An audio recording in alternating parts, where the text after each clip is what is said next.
pick something I'm passionate about, which is food. I'm a foodie. I love everything there is about food. And I set myself an additional goal that I'm going to try to get your mouth to water.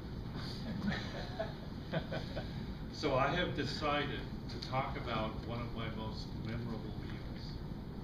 And so this occurred in the plains of Tuscany, a region in northern Italy, and we are on a wine tasting tour. And we are visiting a vineyard that a family has run for 400 years and is based on a castle that was built in the 11th century.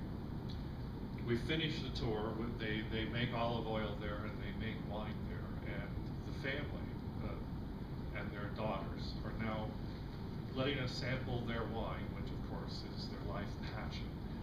And the sun is setting over the most beautiful landscape you could possibly imagine. We're sitting on the grass, and they're bringing us last year's wine, which they were very passionate about. It's extra fruity because it was more moist last year. And if you've ever encountered really any Italian and you ask them about wine, the wine that their family makes or their home village makes or their region of the country makes is the best wine in the world. And these people feel the same way. The wine we're having is the best wine in the world. And anything from the next village is inferior in any way.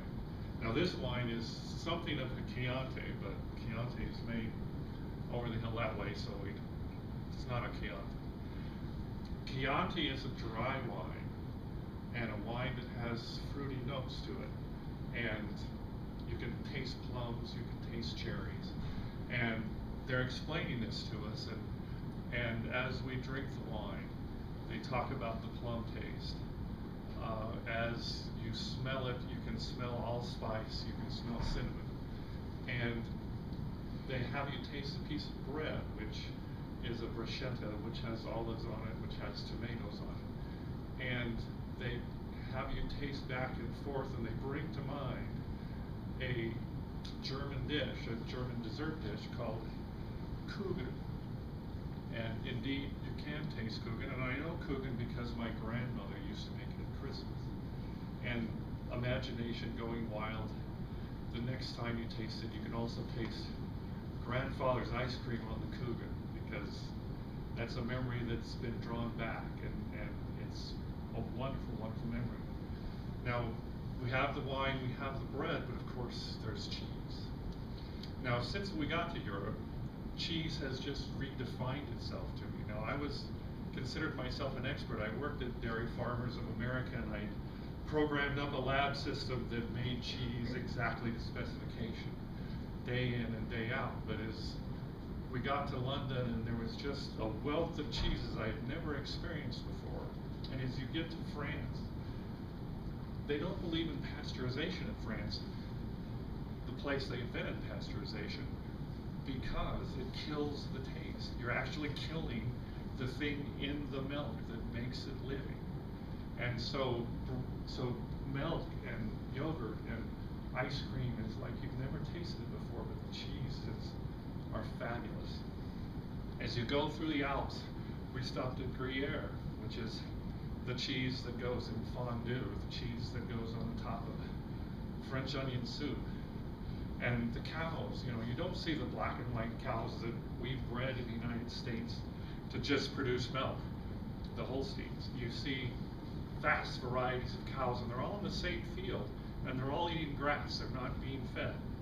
And the cheese in there was just fabulous. And then when you get to Italy, they don't eat food the way we eat it. You're expected to take 2 hours to have dinner, and they feed you one dish at a time instead of a big clump of things that you just snort down.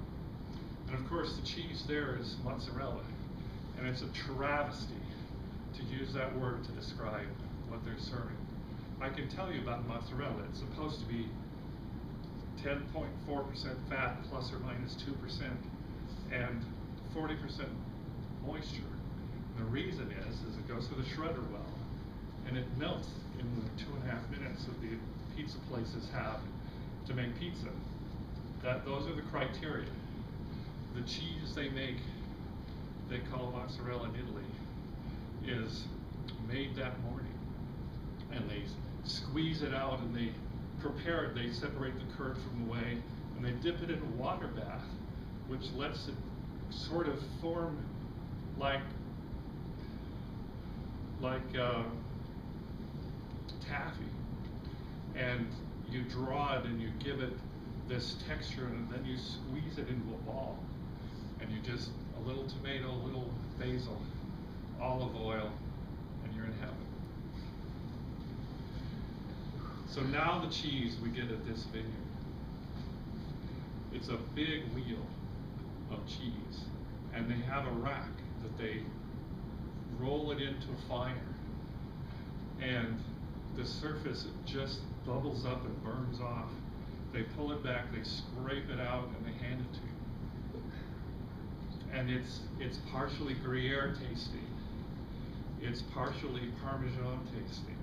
So you get that fruity taste in the front of your mouth, and that wonderful taste in the back of your mouth, and that burnt taste that you get on French onion soup. And yet there's also these little crispy parts that you crunch and just explode in your mouth. And in that meal, and since that time, I realized that food that's made with love and appreciated is the best food of all. And that they love this thing with a passion, and they eat wonderful things, and it's something we all should learn, and something that I try to incorporate in my cooking ever since. Thank you very much.